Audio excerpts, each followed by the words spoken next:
Hey toy fans, I'm D21Beast and welcome back to my figure review series here on my YouTube channel. And today we're taking a look at a Transformer, more specifically, Waspinator from Beast Wars Transformers. Of course, Waspinator is part of the Transformers Generations line. He was released in 2014 by Hasbro. This is another great Christmas gift from my brother Greg. He really spoiled me last year. So I cannot wait to get this guy out of the box, but let's get started by taking a look at the packaging. Coming down the front of this box, you've got the Transformers Generation logo at the top. You then have the comic book that this Waspinator figure is packed with. You then have a blister bubble packaging that does house the Waspinator figure inside and his accessories. Then towards the bottom, you do have an image of Waspinator in Beast mode on the packaging, and then the Transformers 30th Anniversary logo with the Predacon symbol in the 0 for the 30. Flipping this package around, as you come down the back of the box, you once again have that Transformers Generations logo towards the top. On the left-hand side, you'd have a bio for Waspinator. Go ahead and pause now to read that. To the right, you've got an image of Waspinator in robot mode, and then below that, you've got an image of Waspinator in beast mode. And at the bottom, there is a statistics chart of this character, and you'll notice that they were a bit generous by giving Waspinator a 5 out of 10 on intelligence. Alright, that's the packaging. Let's say we get this Waspinator figure out of the box and see what he's all about. Alright, toy fans, here we have Waspinator out of the box, and I'm going to start this thing off a little bit differently than I normally do. Let's go ahead and start with the height and the measurements for this figure. You're going to see that this Waspinator figure does sit at right about 5 inches long, and height-wise, he sits at right about 2.5 inches. And let's go ahead and compare him to the Generations Rhinox figure that we also received in 2014, as well as the Generations Rat Trap figure we received. And I've got to say, I'm very, very happy at the scaling between these figures. I think they're the exact appropriate size that they were on the show, and they look really good sitting next to each other. Sculpting-wise, or detail-wise here on the Waspinator figure, he does have a little bit of robot kibble showing on the front, but I don't think it's that bad. I really like the color of green plastic they chose to do the insect part of this figure with. I like the metallic blue eyes that they've done here. That paintwork is really nice. He's got a Predacon logo on his back, and he also has this action feature here where you can push this button, and his wings actually flap. That's not a feature they needed to include, and I'm really happy that they chose to put it in there. Now you also see here that there's a nice clean paintwork here on the abdomen of the Wasp figure, and we've got a clear stinger on the end. And then he's got a little bit of articulation in his legs. You'll see here on the side, these legs move forward and backward. They don't bend out or anything. And then these legs are actually on a ball joint, so they move around a little bit better. But really, there's no sort of mandible articulation. The head doesn't really move. I mean, this is basically how the figure looks, but I'm very, very happy with how this beast mode turned out. I have no complaints at all. I really enjoy the transformation process of this Waspinator figure, so let's go ahead and get to it. Waspinator, terrorize!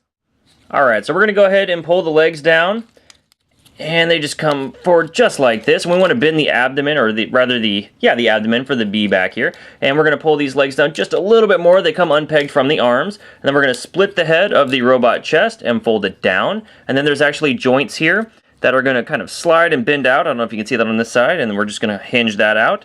And then there is a peg on the inside of the torso here that plugs into the middle of the figure. So we're going to go ahead and bring that down, and Waspinator's head actually shows up as we bend him down. We're just going to rotate the arms around and make sure that these legs are folded up and back, and you can kind of straighten away the hands here. We'll do the same thing on the other side, and just kind of twist the hand and fold those legs back. And the upper half of this figure is basically done at this point.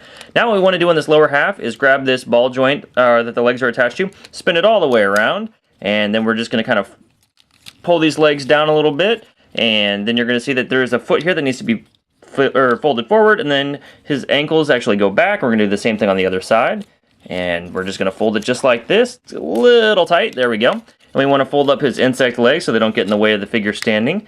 And then we're going to straighten out the knees, and then you're going to see that this just kind of naturally folds into the waist of the figure.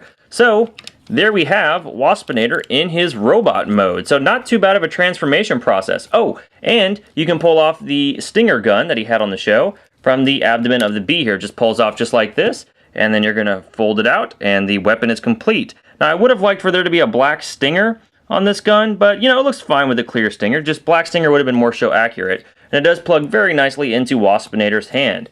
And now we have Waspinator fully transformed and ready to take on some Maximals. On top of the stinger gun accessory that this Waspinator figure comes with, he also came with this limited edition IDW comic.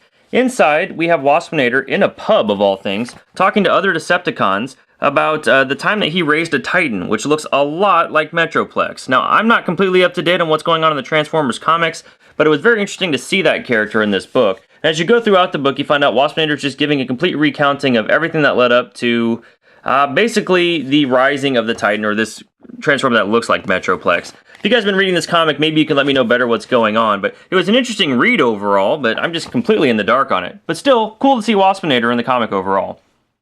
As we take a look at the detail on the robot mode of this figure, the first thing I want to point out is the fantastic light piping that Waspinator has in his head.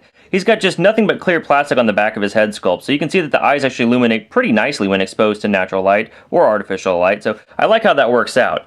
The figure itself, though, has some amazing sculpting. I think the head for this figure looks just like Waspinator looked on Beast Wars, also very much like he looked in the comic book that I just read. So, also on the figure here, you see that there's some nice sculpting on the eyes for the wasp that's on the chest, and as we look around the figure, everything looks just like it should look from whether the show or the comic book, depending on where you're getting your source material. But overall, very, very happy with the look of this figure in robot mode. Moving on to articulation, we can see that Waspinator does have a head that looks up that much and looks down. It does rotate left and right, and again, that fantastic light piping.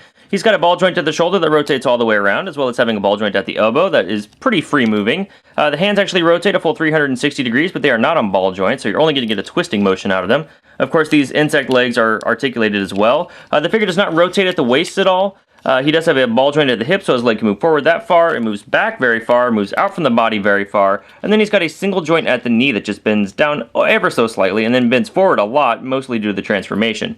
As you look at his foot here, his foot will bend down that far, bend forward that far, and you can adjust the ankle accordingly. Again, that's mostly related to the transformation process.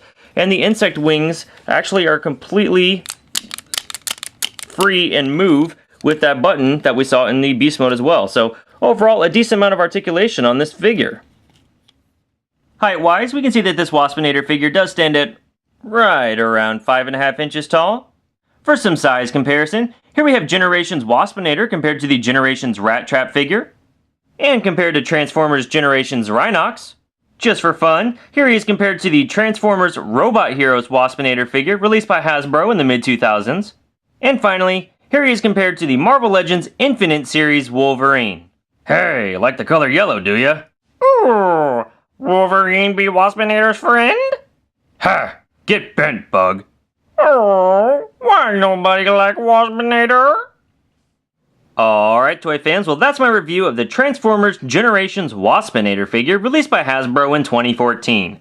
Overall, this is an absolutely fantastic Waspinator figure. I definitely think it's one of my favorites of the year that was released. This is a figure you guys must get if you're a fan of Transformers or Beast Wars in general. The painting is very nice on this figure, the sculpting is very nice, and this is just an absolutely incredible figure to own. He looks absolutely great standing next to the rest of your Beast Wars figures, whether locked in battle or just being displayed. I cannot recommend this figure enough.